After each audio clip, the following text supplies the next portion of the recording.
অবশ্যই। Standard deviation বা পরিমিত ব্যবধান হল এক কথায় ডেটা তার গড় মান থেকে কতটা ছড়ানো তার একটা পরিমাপ। এই বইয়ের পৃষ্ঠাটিতেও একই কথা বলা হয়েছে, তাই না? আচ্ছা, আপনার কি এই বিষয়ে কোনো প্রশ্ন আছে?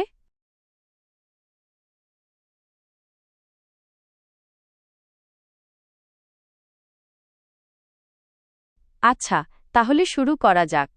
এই পৃষ্ঠার শুরুতে স্ট্যান্ডার্ড ডেভিয়েশন বা পরিমিত ব্যবধানের সংজ্ঞা দেওয়া হয়েছে।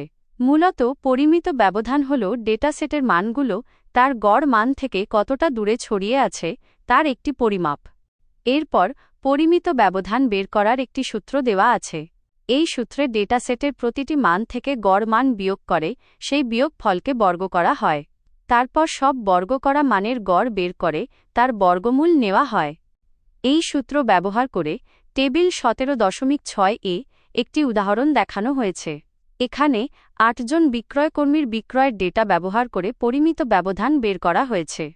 এই পরিমিত ব্যবধান আমাদের বলে যে এই ৮ জন বিক্রয়কর্মীর বিক্রয় গড়ে কতটা ওঠানামা করে। আপনার কি কোনো বিশেষ লাইন বুঝতে অসুবিধা হচ্ছে?